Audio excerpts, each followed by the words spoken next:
Mariana Carrera stood in the window of her small cafe, looking at the new collection of cakes. Her fingers tapped nervously on the counter, giving away her inner tension.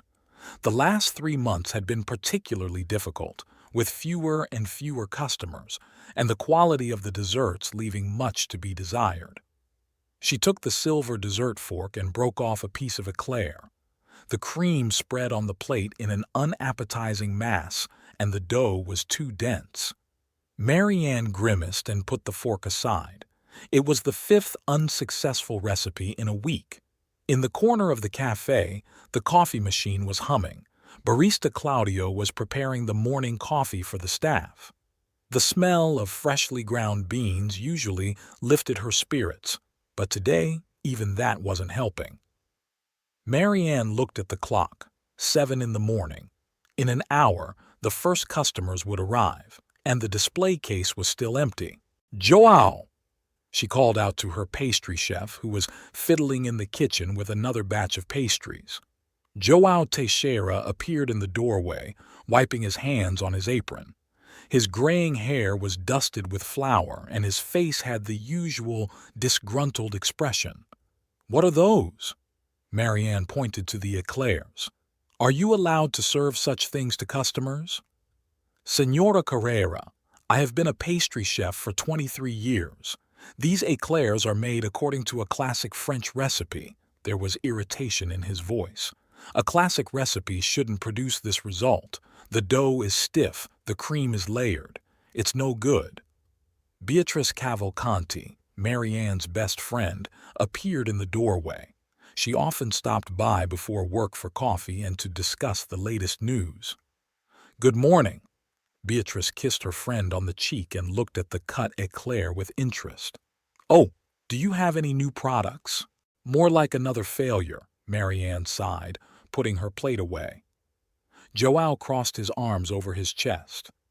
"Maybe the problem isn't the recipes. Maybe it's that you don't know what you want." Mariana felt the color flood her cheeks. She had indeed been absent-minded in recent weeks, changing her mind often, but to hear such a thing from a subordinate was unpleasant. "Joao, come to my office in 10 minutes," she said dryly.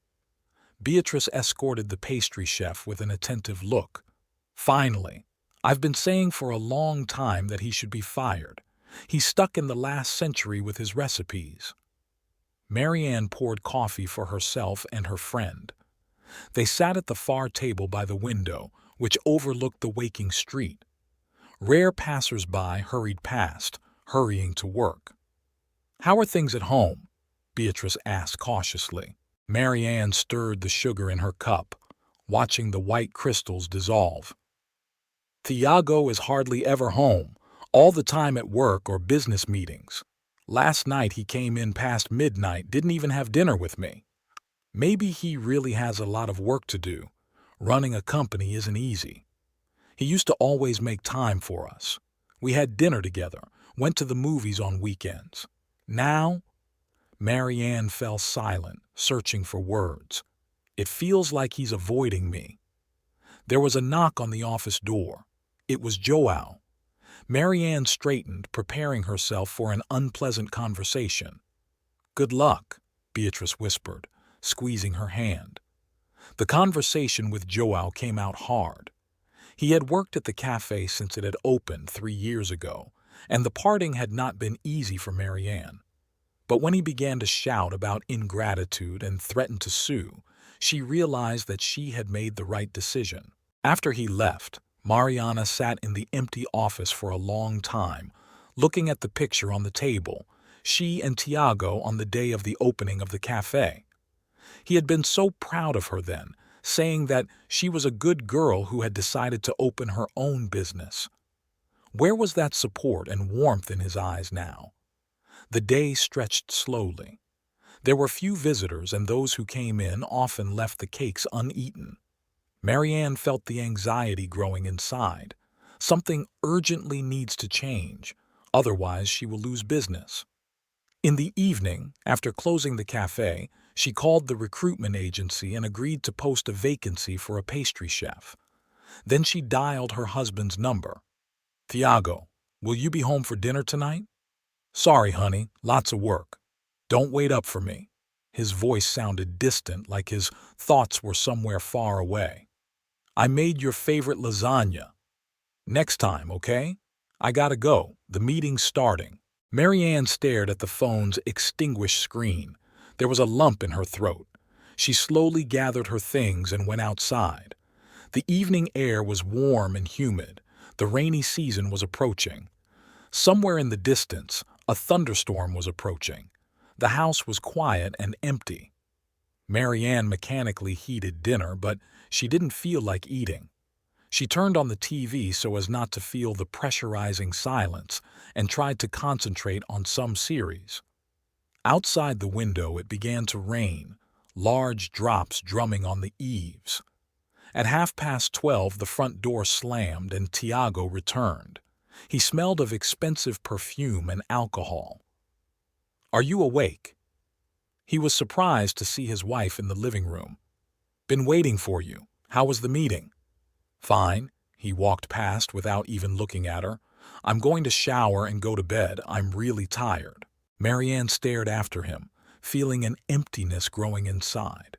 Once they could talk for hours, sharing all the details of the day. Now it was as if an invisible wall had grown between them. She sat in the dark for a long time, listening to the sound of the bath water and thinking that tomorrow she would have to start looking for a new pastry chef.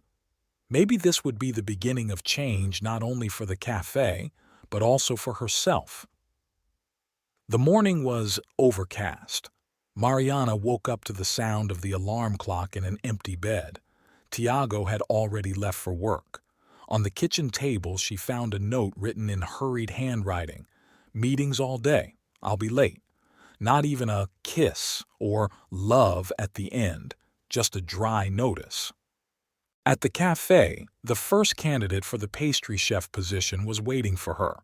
A young girl in a pink dress was nervously rubbing her resume, talking about her experience in a chain pastry shop. Marianne listened half-heartedly.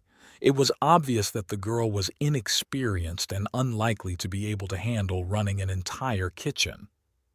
"I'll call you back," she said politely as she escorted the candidate to the door. Next was a middle-aged man who spoke more about his ambitions to open his own establishment. Marianne crossed him off the list as soon as the door closed behind him.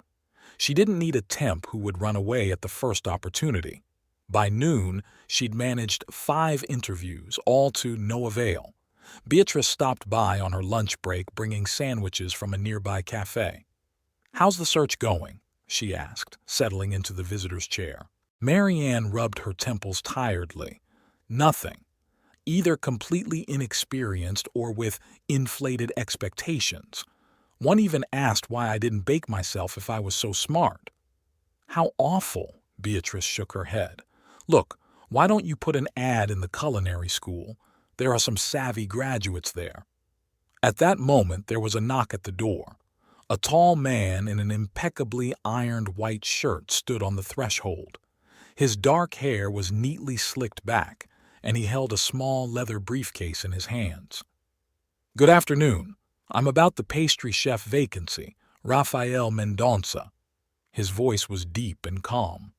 Marianne gave him an attentive look. He didn't look like a pastry chef at all, more like a bank teller or a lawyer. "Have a seat," she pointed to a chair. "Tell me about your work experience." Raphael pulled a file folder from his briefcase. "I studied in Paris. For the last 5 years I worked in a restaurant in Sao Paulo, but decided to move to a quieter city." He spoke confidently, without too much modesty, but also without boasting. He showed photos of his work, elegant desserts, intricate cakes, airy pastries. "Why did you decide to respond to the vacancy in a small cafe?" Marianne asked. Such an experienced pastry chef would qualify for a position at any prestigious restaurant. "I like working in places with soul." He looked around the cafe. "You can feel the character here, the individuality. In big restaurants, everything becomes an assembly line." Beatrice, who had been silently watching the conversation, nodded faintly. She clearly liked the candidate. "Could you demonstrate your skills? Cook something right now?" Marianne was surprised at her own suggestion. "Of course," Raphael rose. "Will you show me the kitchen?" For the next 2 hours, Marianne watched him work. His movements were precise and sure, no fuss or unnecessary action. He hardly spoke at all, completely immersed in the process. The result was marvelous eclairs with caramel cream and fresh raspberries. The dough melted in your mouth. The cream was the perfect consistency. Marianne couldn't remember the last time she had tasted something so delicious. "You are accepted," she said, not even finishing the last bite. Raphael smiled slightly. "When can we begin?" "Tomorrow. Come by 7 in the morning." After he left, Beatrice grabbed her friend's hand. "He's amazing. Have you seen him work? And so handsome." "Beatrice?" Marianne laughed for the first time in days. "He's going to work as a pastry chef, not enter a beauty contest. But you have to agree, it's nice to have something to look up to on the team," her friend winked. The rest of the day was spent in troubles. It was necessary to prepare documents for the registration of a new employee, to make up a work schedule, to discuss with suppliers the purchase of additional ingredients that Raphael requested. Marianne returned home in high spirits. It seemed to her that with the arrival of a new pastry chef, things in the cafe will improve. She even decided to cook dinner, although she had often made do with sandwiches lately. Tiago showed up at 10 o'clock. He smelled like someone else's perfume again, but Mariana tried to convince herself that it was the scent of some client or secretary. "I made dinner," she said, peering out of the kitchen. "I already ate at the office." He walked past, loosening his tie as he walked. "Lots of work. Need to check paperwork." "I found a new pastry chef," Mariana said after him, but Tiago had already disappeared into his office. She stood at the closed door for a few minutes, listening to the sound of the laptop running. Then she walked slowly to the kitchen and began putting away the untouched dinner into containers. In the bedroom, Marianne lay awake for a long time, staring at the ceiling. Behind the wall, the fan in her husband's office was making noise. It was still working, or pretended to be working. Before, he had always found time to listen to her day, to rejoice in her successes or comfort her failures. Now it was as if there was a gap between them and Marianne did not know how to overcome it. Before going to bed, she imagined how her cafe will be transformed with the arrival of a new pastry chef. Maybe this change would bring good luck not only in business, but also in her personal life. With that thought, she finally fell into a restless sleep. The first week of work with Raphael exceeded all of Marianne's expectations. Every morning the windows of the cafe were filled with exquisite desserts, the sight of which made visitors' eyes light up. Airy croissants, delicate mousses, elegant cakes, everything looked like a work of art. Customers began to linger longer, ordering several desserts, asking to pack their own. Marianne noticed that some came specifically before closing time to buy leftovers at the regular price, not waiting for the morning discount on yesterday's pastries. That morning she arrived earlier than usual and found Raphael at work. He was working on the croissant dough, methodically counting out the layers. His hands were as sure and precise as a surgeon's. "Do you always come so early?" Marianne asked, watching the process. "Good croissants take time," he replied without taking his eyes off his work. "And fresh butter. Yesterday I specifically asked the suppliers to bring in a new batch from the farm." Marianne took a seat on the high chair by the desk. "Could you teach me? I've always wanted to know how to make authentic French croissants." Raphael looked up, a flicker of surprise in his dark eyes. "Of course, but I'll have to get up even earlier." Thus began their morning lessons. Every day Marianne arrived at 5 in the morning, and Raphael patiently showed her the secrets of his skill. He turned out to be an attentive teacher. He never got annoyed if she failed at something and was able to explain complex things in simple words. Gradually, their conversations began to go beyond cooking. Raphael talked about his years of study in Paris, about working in different restaurants, about his passion for classical music. Marianne thought that it had been a long time since she had been able to communicate with someone so easily. One morning, when they were making caramel sauce for the decor together, Raphael suddenly asked, "Why are you always sad?" Marianne nearly dropped her spoon. "I'm not sad. I'm just tired sometimes." "Your eyes are sad." He looked at her carefully. "Even when you smile." She turned away from the stove, pretending to focus on the caramel. "Just going through a rough patch. Everyone goes through it." "Your husband doesn't appreciate you." It sounded not like a question, but a statement. Marianne froze. They'd never talked about Tiago, though he sometimes dropped by the cafe, always in a hurry, always with his phone to his ear, barely nodding to his wife. "You're very observant," she said quietly. "It's part of the profession. You have to notice details." Raphael took the spoon from her, stirred the thickened caramel. "And noticing people, too." Beatrice came in later than usual that day. She noticed the change in her friend immediately. It was as if some weight had been lifted from her shoulders. "You're glowing," Beatrice said, sipping her cappuccino. "Is something wrong?" "Just a good day," Marianne shrugged. "Things are getting better at the cafe." "Just at the cafe?" Beatrice glanced meaningfully toward the kitchen, where Raphael was working on a new batch of pastries. "Stop it," Marianne blushed. "He's just a good man and a great professional." "And very attentive," her friend lowered her voice. "I've seen the way he looks at you when he thinks no one notices." "Beatrice!" All right, I'll be quiet." She held up her hands in a conciliatory gesture. "But it's been a long time since you've looked so alive."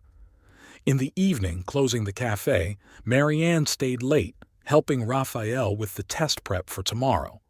They worked in cozy silence, broken only by the sound of the mixer and the rustle of baking paper. "May I ask a personal question?" Raphael carefully arranged the croissants on the baking tray. "Of course." "Why do you let him treat you like that?" Marianne slowly wiped her hands with a towel. "It's hard to explain. We've been together for 10 years. Things were different once upon a time. But things are different now." He looked her straight in the eye. "And you know it." She looked away. "I know. But sometimes it's easier to pretend that everything is okay." "Even if it hurts?" Marianne didn't answer. She mechanically wiped the already clean table, trying to deal with the coming tears. Raphael gently touched her shoulder. "I'm sorry. I shouldn't have minded my own business. It's okay," she tried to smile. "Sometimes it's good to hear the truth from an outsider." "I'm not an outsider," he said quietly. "I'm a friend of yours, if you'll allow me." Mariana sat in the car in front of the house for a long time that evening, hesitant to go in. She knew Tiago wouldn't be home again or would be sitting in his office, ignoring her presence. Knew she would spend another evening alone, pretending everything was fine. But something had changed. Maybe it was Raphael's words, or maybe she herself was finally ripe to face the truth. Her marriage was crumbling, and no amount of trying to pretend everything was fine could change that. As she walked up the stairs to her apartment, Marianne thought about how, for the first time in a long time, she didn't feel so alone. She had a cafe that was beginning to thrive again. There was Beatrice, who was always there to support. And now there was Raphael, a man who saw right through her and wasn't afraid to tell the truth. The apartment was dark and quiet. A message from Tiago was blinking on the answering machine. He was late at work again. Mariana didn't even bother to listen to it. Instead, she pulled out her recipe pad and began writing down everything she'd learned today about making perfect croissants. Tomorrow would be a new day, and she would face it with renewed vigor. The rainy morning brought with it a strange, foreboding feeling. Mariana awoke to the sound of droplets drumming on the eaves and found that Tiago had already left. His half of the bed was neatly made up, as if he hadn't even slept here. There wasn't the usual note on the kitchen table. He was less and less likely to bother with even such little things. In the bathroom, she noticed an unfamiliar long dark hair on his towel. Marianne took a long look at it, holding it in the palm of her hand. Her own hair was considerably shorter and lighter.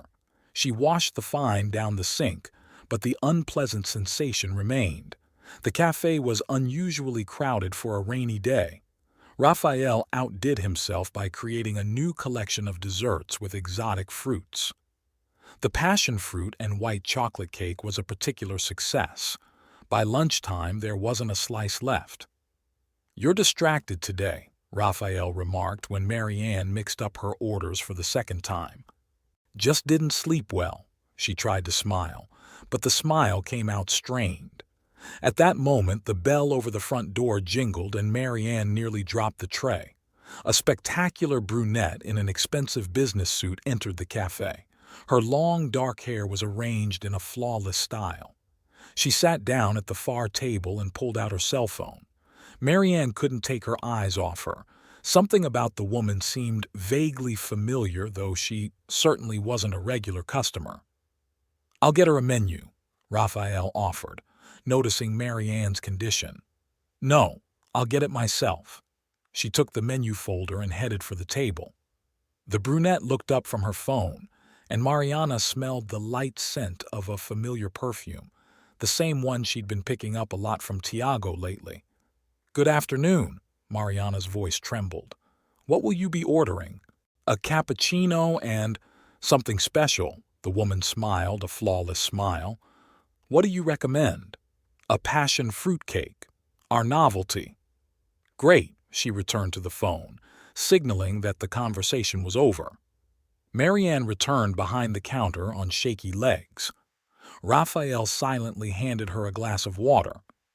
"Do you know her?" he asked quietly. "No, but I think I know her perfume." Beatrice appeared near closing time when the customers had already dispersed. She immediately noticed her friend's condition.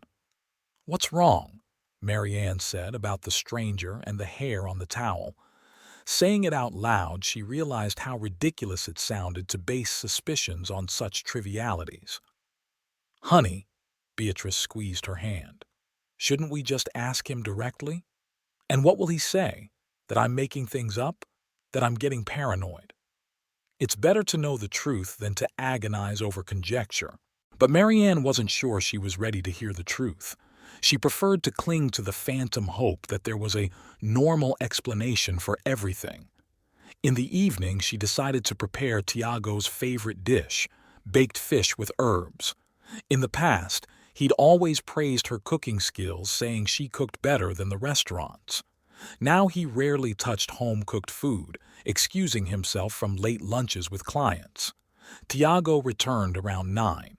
He smelled like cigarettes, even though he'd quit smoking 3 years ago. "I made dinner," Mariana said, stepping out into the hallway. "Not hungry." He walked past her into the bedroom. "Need to shower and get some work done." Marianne remained standing in the hallway, listening to the sound of the water. Then she walked slowly to the kitchen and began cleaning up the untouched dinner. Her hands trembled as she wrapped the fish in foil. Suddenly she heard Tiago's voice coming from the balcony. He spoke softly, but the words were clearly audible in the evening silence. "Of course I missed her. No, she doesn't suspect anything. Tomorrow, as usual. I love you too, baby." Marianne froze with the container in her hands. It was as if time had stopped. She stood there, unable to move until she heard the balcony door close. Tiago entered the kitchen, still holding the phone to his ear but speaking in a very different tone of voice. "Yes, Mr. Oliveira, the documents will be ready for tomorrow's meeting. Of course, I will check everything personally." He nodded to his wife and disappeared into his office. Marianne sank slowly into a chair. Emptiness rang in her head. Without remembering how, she dialed Raphael's number. He answered after the first beep. "Marianne, is something wrong?" "Yeah, I don't know what to do." Her voice sounded muffled and unfamiliar. "Stay where you are. I'll be right there." "No." She looked back fearfully at the office door. "No, you don't have to. I need to talk to someone." They talked for almost an hour. Raphael was mostly silent, letting her talk it out. Then he simply said, "You have to follow him tomorrow." "I can't." "You can, and you must. Otherwise you'll be tormented by the unknown forever." Marianne hung up the receiver and sat for a long time in the darkness of the kitchen. Tiago's muffled voice came from the study. He was still on the phone, but now she couldn't tell who he was really talking to. She lay awake in her bedroom, remembering all the oddities of the last few months, the late returns, the unfamiliar perfume, the aloofness, the constant business meetings. It all added up to the clear picture she'd refused to see for so long. There was an envelope on the nightstand this morning, an invitation to a birthday party for their mutual friends, the Mendez family. Usually they went to these events together, but lately Thiago had always found reasons to decline. Mariana took the envelope and put it in her bag. She didn't know if she would go to the party, but she knew she would follow her husband today and find out the truth, no matter how bitter it might be. The morning was sweltering and overcast. Mariana watched Tiago getting ready for work, pretending to read a magazine. He was unusually, meticulously dressed, a new suit, an expensive tie, the cufflinks she'd given him for his last birthday. "Do you have an important meeting today?" she asked as indifferently as possible. "Yes, with investors." He didn't even look in her direction, checking the contents of his briefcase. "What time will you be back?" "Late. Don't wait up." He left without kissing her goodbye, a habit that had disappeared months ago, like so many other displays of attention. Marianne called the cafe and warned him that she would be late. Raphael answered calmly, as if he had expected this call. "Don't worry, I'll manage. Just be careful." She got into her car and waited. 20 minutes later, Thiago's black sedan drove by. Marianne waited a few seconds and followed, trying to keep her distance. The first stop was not a company, but an expensive flower salon. Tiago came out of there with a huge bouquet of white roses. Mariana remembered how he had once given them to her, on their first date on the day of their engagement for their wedding. Now those flowers were meant for someone else. Thiago's car headed into a respectable neighborhood of the city, built up with elegant villas. He stopped near a 3-story mansion, immersed in greenery. Mariana parked a few houses behind so that she could see the front entrance. Tiago rang the doorbell, nervously adjusting his tie. The door opened and Marianne recognized the same brunette from the cafe. This time she was wearing a tight red dress. She accepted the flowers and pulled Tiago in for a kiss, a long, passionate kiss, not at all like the mechanical peck on the cheek he'd been giving his wife lately. Marianne sat gripping the steering wheel. Somewhere in the back of her mind she had hoped that she was mistaken, that this was a business meeting, that there was some reasonable explanation. But now all illusions were shattered. She got out of the car. Her feet carried her to the house. Marianne did not remember how she climbed the steps, how she pressed the bell. Her mistress opened the door, still holding the bouquet. "Oh." Her perfectly painted lips folded into a surprised, "Oh." "Are you the girl from the cafe?" "I'm Tiago's wife." Mariana's voice sounded unexpectedly firm. The brunette went pale. At that moment, Tiago appeared in the hallway, already without his jacket and with his shirt unbuttoned. "Mariana?" He froze in place. "What are you doing here?" "Thought I'd check on your investor meeting." She stepped inside, pushing her mistress aside with her shoulder.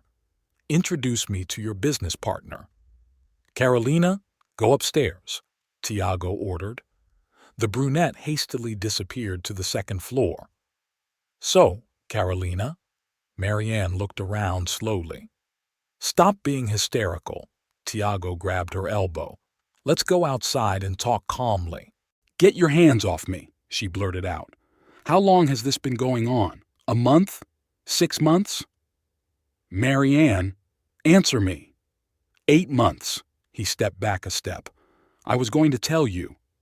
When?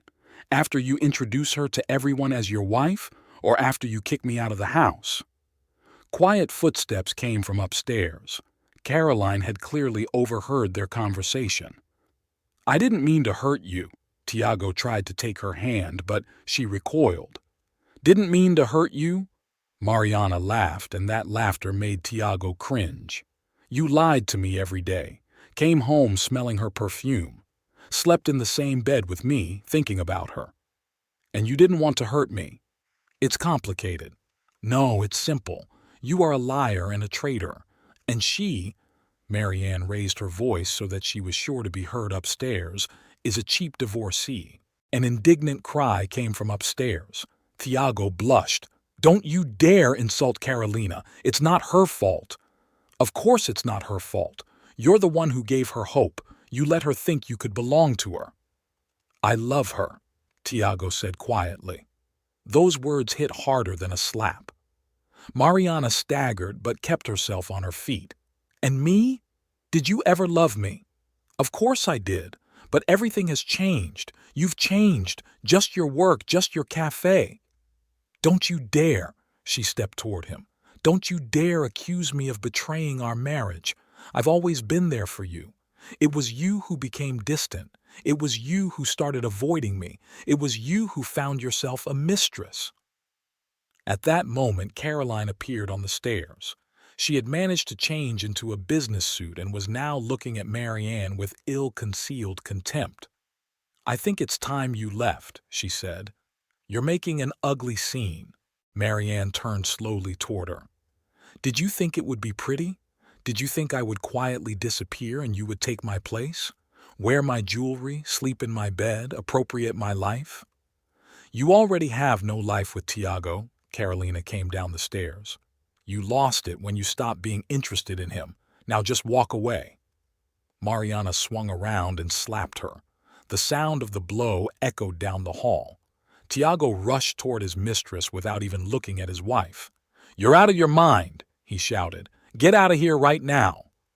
Marianne watched him gently embrace Caroline, gently touch her flushed cheek, whisper something comforting to her.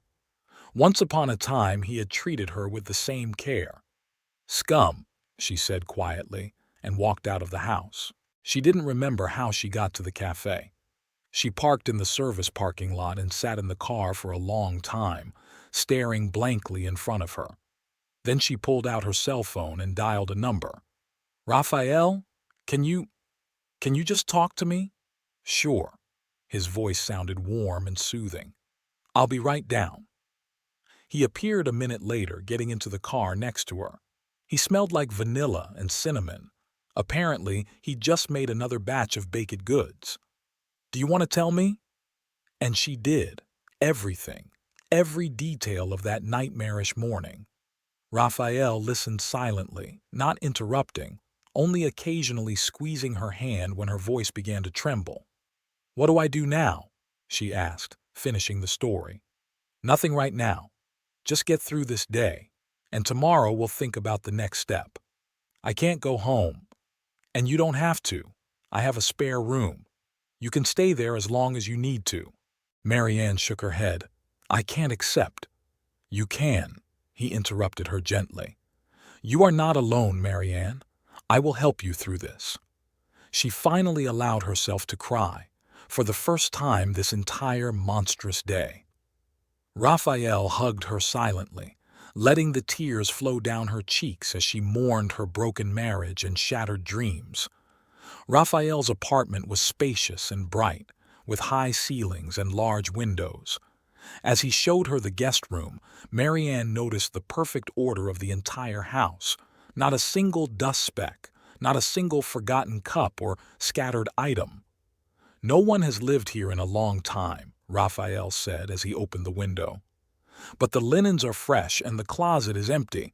Make yourself comfortable. Marianne set the small duffel bag they'd picked up from the cafe on the floor. Only work clothes and a couple essentials were in there. She hadn't dared to go home for the rest.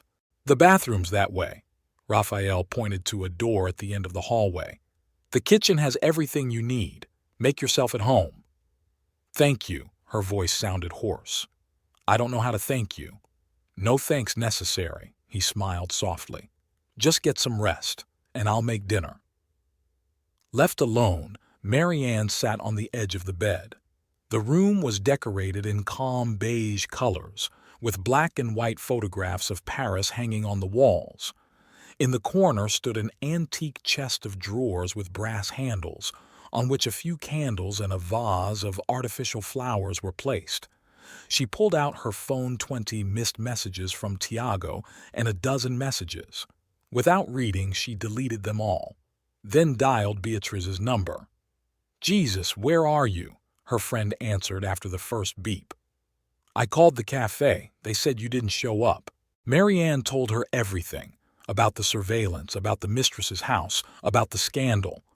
Her voice trailed off, but she held on, not allowing herself to cry again. "I'll be right there," Beatrice said firmly. "Give me the address." "There's no need. I'm at Raphael's." There was a pause in the receiver. "Raphael's? Are you sure that's a good idea?" "Do I have a choice? I'm not going home, and there's no way to rent an apartment without my stuff and papers. You can stay at my place. With your 3 kids and your perpetually disgruntled husband? No thanks. It's quiet and peaceful here. It's just what I need right now." An appetizing smell wafted from the kitchen. Raphael was cooking something fragrant. Marianne felt hungry for the first time all day. "Call if you need anything," Beatrice said. "And be careful." "With what?" "With everything," her friend sighed. "You're very vulnerable right now." After her shower, Marianne changed into the t-shirt and jeans that were in her bag. Her own clothes felt foreign, as if they belonged to another woman, the one who had been the wife of a prosperous businessman and owner of a cozy cafe just this morning. Now she felt like an imposter in her own life. In the kitchen, Raphael was working on the stove. He had changed out of his work uniform into home pants and a light-colored shirt, sleeves rolled up. There was already wine and 2 glasses on the table. "I hope you like Italian food," he said, stirring something in a pot. "This is a family recipe for seafood pasta." "You're Italian?" "Half. My mother is from Naples." He added some white wine to the sauce. "She taught me how to cook before I even got into pastry." They ate dinner on the small balcony, watching the sun go down. The pasta was delicious, the wine light and cool. Raphael told amusing stories from his life in Paris without requiring Mariana to keep the conversation going. "Why did you come back to Brazil?" she asked when he fell silent. "Wanted a change," he shrugged. "Sometimes you have to start over to move on." Marianne felt a tear roll down her cheek. Raphael gently wiped it away with a tissue. "I'm sorry. I didn't mean to upset you." "It wasn't you," she tried to smile. "It's just that I don't know what to do now, how to start over." "Start small," he poured her more wine. "Like deciding whether to go to a party at a friend's house." Marianne flinched. She'd completely forgotten about the invitation to the Mendez family's birthday party. "I can't go there. Everyone will be asking about Tiago." "That's exactly why you have to go. To show that you have nothing to be ashamed of, that you're stronger than this. And if he comes? Then you won't be alone." Raphael looked into her eyes. "I will come with you." "But you weren't invited." "I'm sure the Mendez family won't mind if you come with a friend," he smiled. "Besides, I'll bring the cake. Who would turn down cake?" For the first time all day, Marianne laughed heartily. The tension that had been gripping her since the morning began to release little by little. After dinner, they moved into the living room. Raphael put on an old jazz album and sat in an armchair with a book, leaving Marianne alone with her thoughts on the comfortable sofa. She stared at his profile, illuminated by the soft light of the desk lamp, and thought about how strangely life worked. A month ago, he had been just her employee, and now he was the only person she felt safe around. The phone vibrated again. Another call from Tiago. Mariana resolutely turned it off. Right. Raphael nodded approvingly, keeping his eyes on the book. Let him suffer. He's not tormented. He's mad that I made a scene. He's angry because you ruined his perfect plan. Raphael set the book aside. He wanted to do things his way, nice and clean, and you confused his cards. So now what? Now it's your turn, he pitched forward. You can stay home and hide, or you can put on your prettiest dress tomorrow, show up at the party and show everyone that you are unbreakable. Marianne imagined tomorrow night, the elaborate outfits, the champagne, the small talk. She and Tiago had glittered at such events before. Now she was going to have to show up there alone. I don't even have the right dress, she said. Everything is left at home. That's solvable. Raphael picked up the phone. I'm sure Beatrice would be happy to keep you company on your shopping trip. Now, it's getting late. Tomorrow morning. For now, you should get some rest. He rose. Good night, Marianne. In the guest room, Marianne lay awake for a long time, listening to the unfamiliar sounds of a strange house. Somewhere a clock ticked, a refrigerator rumbled, cars occasionally passed under the windows. These ordinary sounds were soothing, reminding her that life goes on no matter what. Before she fell asleep, she made a decision. She would go to the party and let everyone see that Mariana Carrera is not broken by her husband's betrayal. She will endure and start her life anew, even if she doesn't know exactly how yet. The new dress fit Mariana's figure perfectly. The dark blue silk flowed down her body, emphasizing every movement. Beatrice had insisted on buying it, convincing her friend that she deserved something special for this evening. You look amazing, Beatrice said as she helped Marianne with her makeup. They were getting ready in Raphael's apartment, turning the guest room into an impromptu beauty salon. You don't think it's too much? Marianne examined her reflection in the mirror. Her eyes seemed huge thanks to the skillful makeup, and the styled waves of her hair gave the look an elegant carelessness. That's exactly what I need. Beatrice fixed a loose strand. You need to look like you're doing just fine. There was a delicate knock on the door. May I? Raphael's voice sounded muffled. Come in, Beatrice echoed. Raphael froze on the threshold. He was wearing an impeccably tailored dark suit and holding a large box of cake. He stammered, looking at Marianne. You look ravishing. Marianne felt the color flood her cheeks. Beatrice hummed meaningfully, gathering her makeup into her purse. Well, I'll leave you to it. She pecked Marianne on the cheek. I'll see you at the party, and remember, you're the queen tonight. The Mendez family mansion glowed with lights. The driveway was lined with expensive cars, and waiters with trays of champagne greeted guests at the entrance. Ready? Raphael asked quietly, helping Marianne out of the car. She took a deep breath and nodded. His arm, offered for support, gave reassurance. They were met in the hall by the lady of the house, Isabel Mendez, an elegant middle-aged woman in a gorgeous silver dress. Marianne, darling, she kissed her guest on both cheeks. Where is Tiago? He has other plans, Marianne replied calmly. Allow me to introduce my friend Rafael Mendonça. He has prepared a special cake for your celebration. Oh, how nice! Isabel looked at the beautiful box with interest. Antonio, sweetheart, escort Mr. Mendonça to the kitchen. Left alone, Marianne made her way to the main hall. The space was filled with familiar faces, Tiago's business associates, their wives, family friends. Some waved at her in greeting, others carefully averted their eyes. They already know, whispered Beatrice, who appeared nearby. Someone saw Tiago with that, at the restaurant last week. Marianne took a sip of champagne. Let them. I have nothing to be ashamed of. The evening passed in a strange atmosphere of strained politeness. The guests approached Marianne, said some idle phrases, but quickly withdrew, as if afraid to be infected by her unhappiness. Raphael had returned from the kitchen and now stayed close to her, unobtrusively guarding her from particularly curious guests.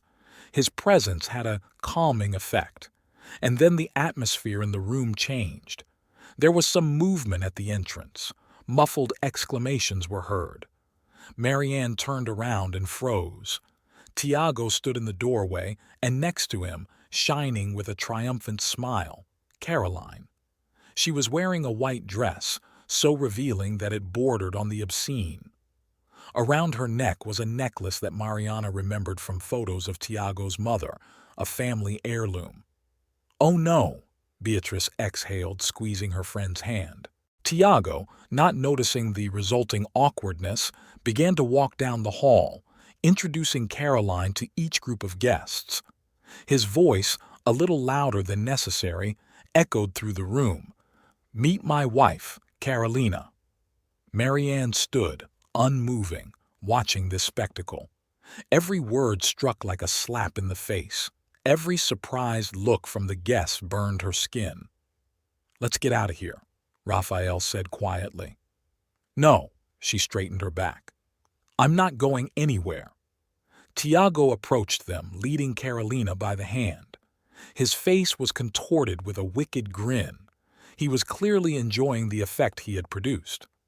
"Ah, Mariana," he stopped in front of her. "Didn't expect to find you here. I'd like you to meet my wife." "I've already had the dubious pleasure." Her voice sounded icy calm. "I don't think you belong here." Tiago stepped closer. He smelled of alcohol. "This is a family celebration, after all." "Which is exactly why this is no place for your mistress." Mariana didn't back down a step. Caroline jerked as if from a blow. "How dare you?" "I dare everything." Marianne raised her voice for those around her to hear. "You're the one who's the imposter here. You stole someone else's husband, put on the family jewels, and think you've become part of the family." "Shut up," Tiago shouted. "You're just jealous because I chose her over you." "Chose?" Mariana laughed. "You chose betrayal, chose to lie, and now you're proud of it?" The guests around them froze, watching the scene unfold. Isabel Mendez tried to make her way through the crowd, but to no avail. "Get out," Tiago hissed. "You're nothing here. Just a pathetic, abandoned woman who can't face reality." "Reality?" Mariana took a step toward him. "The reality is that you're a coward. You didn't even have the courage to honestly tell me the truth. You preferred to lie and dodge." "I said get out." Tiago grabbed her arm, squeezing her fingers painfully. "Let her go." Raphael's voice sounded like the blow of a whip. Tiago turned around as if only now noticing his presence. "And who are you?" "Someone who won't let you raise your hand to a woman." Raphael gently pulled Mariana off his back. "Ah, that's it." Tiago grinned contemptuously. "You've already found your replacement. And who is he? Another Alfonso attracted by your money." "He's 100 times the man you are," Mariana said quietly, "because he has honor and a conscience." Carolina tugged Tiago's sleeve. "Honey, let's get out of here. That hysterical girl isn't worth your attention." "Right," Mariana nodded. "Take him away. You know he's weak, don't you? That he's not capable of making his own decisions." Tiago rushed toward her, but Raphael blocked his path. "One more step and you'll regret it," he said calmly. "Get out of here," Tiago yelled. "Both of you, out." "No, Tiago," Mariana shook her head. "I will leave alone. But remember this moment. Remember how you stood here, drunk and angry, and dishonored not me, yourself." She turned to the other guests. "I apologize for the unpleasant scene. I wish everyone a good evening." Marianne walked toward the exit with her head held high. Raphael followed her without turning around. In the silence, the click of her heels on the marble floor sounded like gunshots. Already in the car, she finally allowed herself to shiver. Raphael silently handed her a handkerchief. "I'm sorry," she whispered. "I shouldn't have dragged you into this." "You didn't," he started the engine.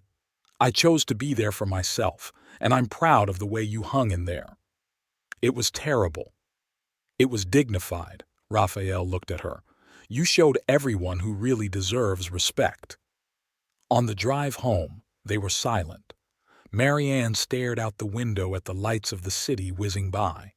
There was an emptiness inside, but not that devastating emptiness of despair, but a strange sense of release, as if something dark and heavy had finally let go of her soul. After the humiliating scene at the party, Marianne had spent a sleepless night.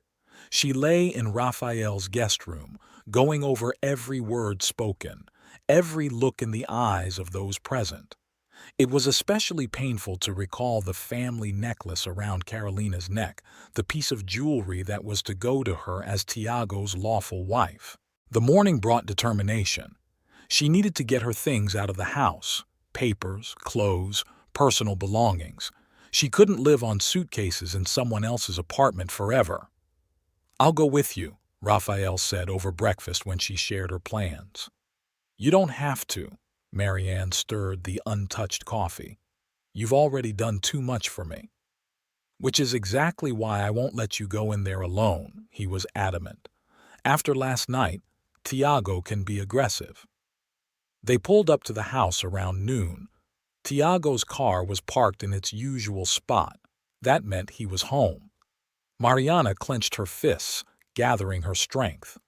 "I'll wait here," Raphael said. "But if anything goes wrong, just call me." Marianne went up to her floor. Each step was difficult, as if she were climbing a scaffold. The familiar door, which she had opened thousands of times, now seemed foreign and hostile. She rang the bell. It was suspiciously quiet inside. Then she took out her keys, but the lock wouldn't budge. It had been changed. After the third ring, the door opened sharply. On the threshold stood Caroline in Marianne's silk robe. "What do you want?" she muttered through gritted teeth. "My things," Marianne tried to speak calmly. "I have every right to take them." "Nothing of yours is here anymore." Caroline tried to close the door, but Marianne managed to plant her foot. "Let me into my house." "It's not your home anymore." Tiago appeared from the depths of the apartment, buttoning his shirt as he walked. "Get out." "Not before I get my stuff." Mariana squeezed through the hallway. What she saw made her freeze. Everything had changed. Gone were her pictures from the walls. Gone were her favorite figurines from the shelves. In their place were gaudy vases and some shiny trinkets.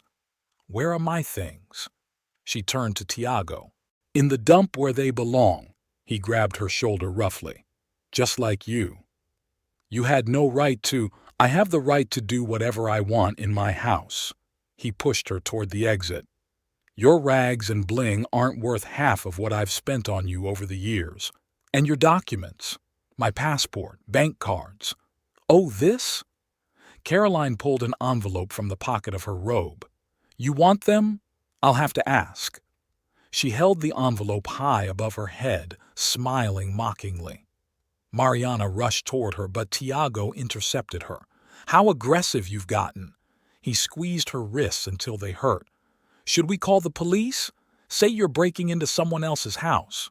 "This is my house!" Marianne screamed. "I've lived here for 10 years. I've chosen everything, every little thing." "Was yours is now mine." Caroline defiantly tore open the envelope. Papers scattered across the floor.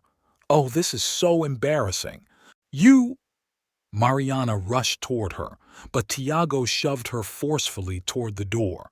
"Get out!" he yelled. "And don't you dare come back here." "Tiago?" Raphael's voice came from the entrance. He stood leaning against the door jamb, his calmness contrasting with the heat of the apartment. "I'd keep my hands off if I were you." "You again?" Tiago grinned. "The protector showing up." "Just a man who doesn't like women being hurt." Raphael stepped into the apartment. Especially women like Marianne.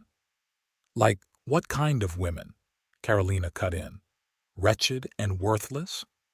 Worthy and strong, he looked at her with contempt. Unlike some.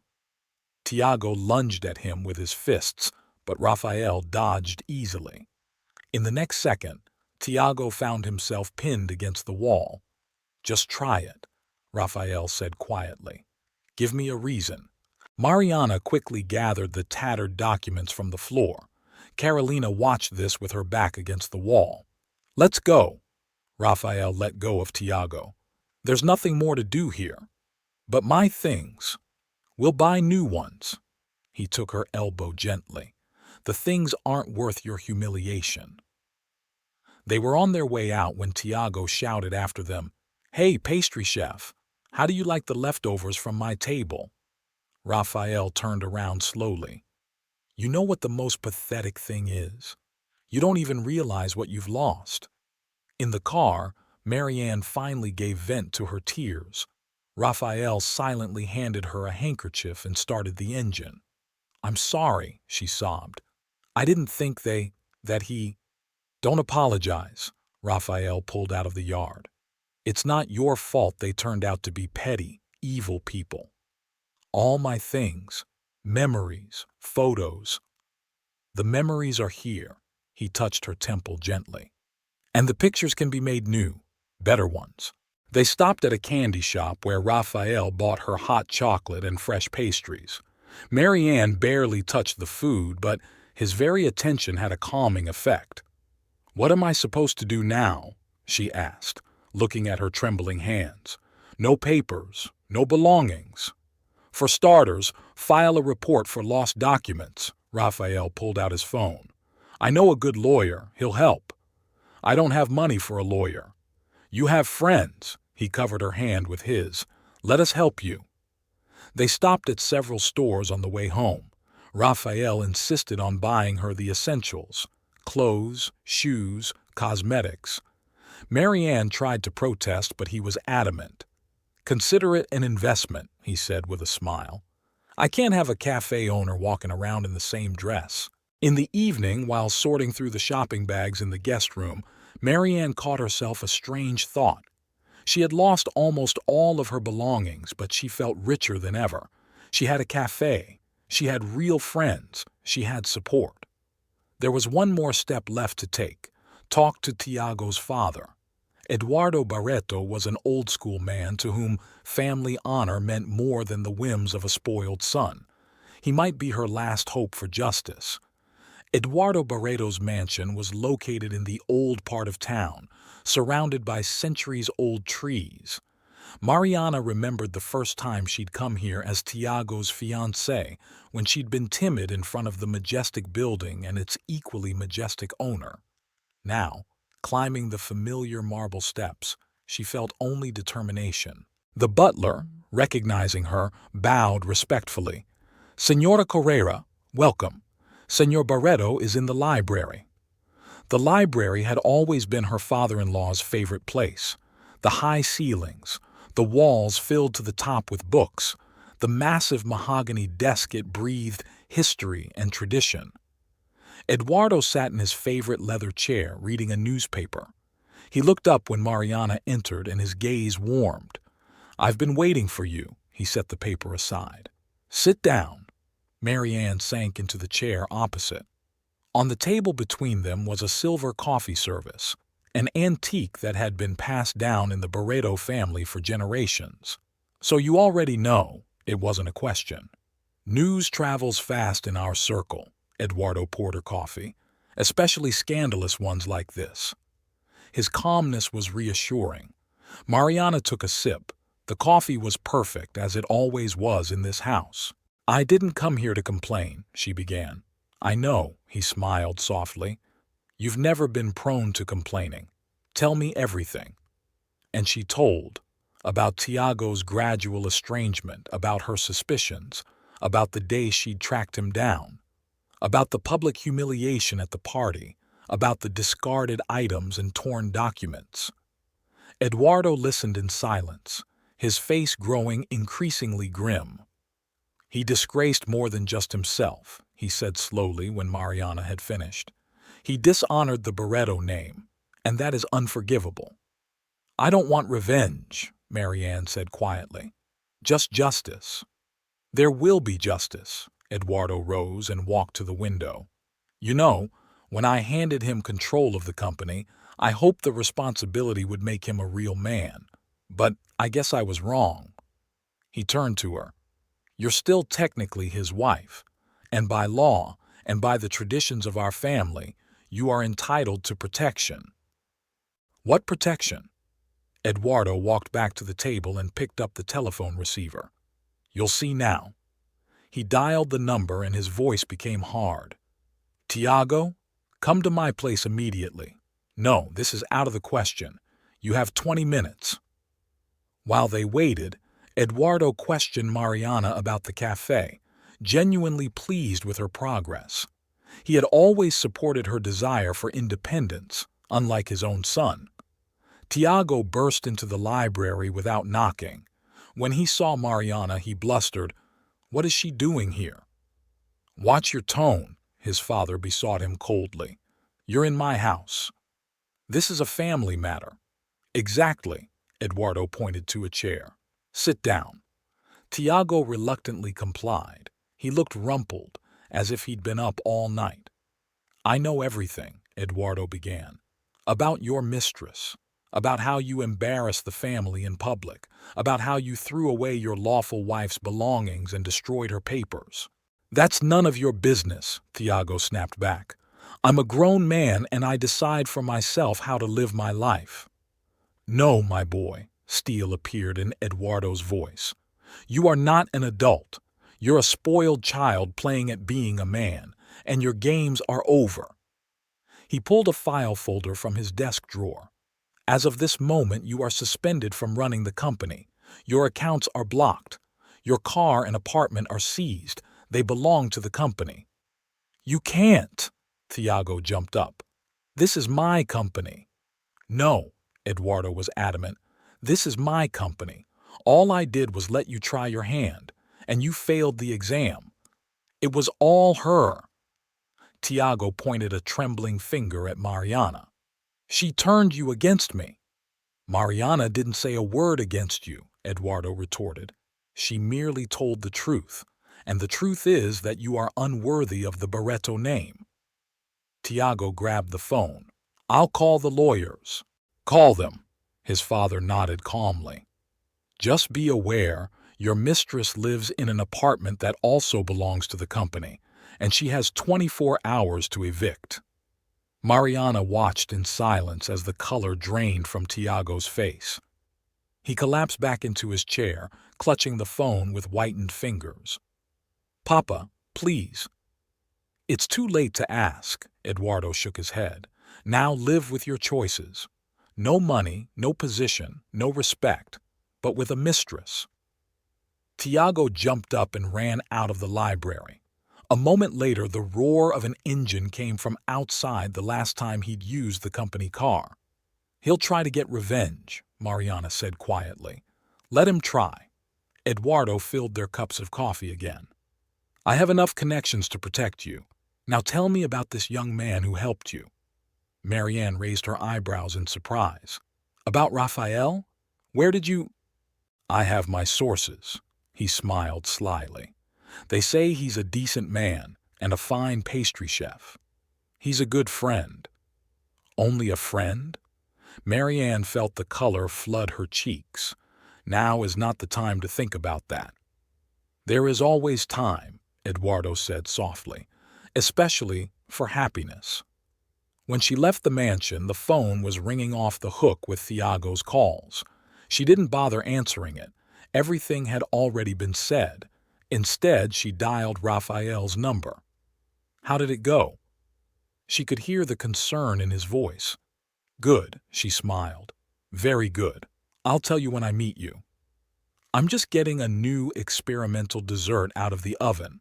A warm note appeared in his voice. "No one's tried it yet. Would you like some company?" "I'd love to." Marianne got into a cab and gave the address of the cafe.